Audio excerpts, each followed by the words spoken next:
আপনি কি 2025 সালের প্রাইমারি স্কুলের সার্কুলার অপেক্ষায় আছেন? তবে এই কিছু গুরুত্বপূর্ণ কথা আজকে আপনাকেই বলবো। দেখেন, প্রাইমারি 2025 যে সার্কুলার আসবে, নতুন লুক নিয়ে আসবে, নতুন সিস্টেম নিয়ে আসবে। দেখেন, আগে যে নিয়োগ হইতো সেটা হচ্ছে 13তম গ্রেডে যে নিয়োগপ্রাপ্ত যারা হইতো 13তম গ্রেড পাইতো। এখন আপনি যে নিয়োগ হবেন সহকারী শিক্ষক হিসাবে, আপনি 12তম গ্রেডে নিয়োগপ্রাপ্ত হবেন সরাসরি।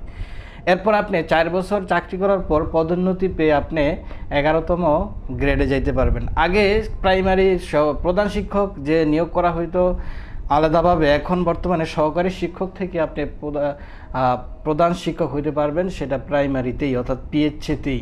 সেটা হবে আবার 10তম গ্রেড।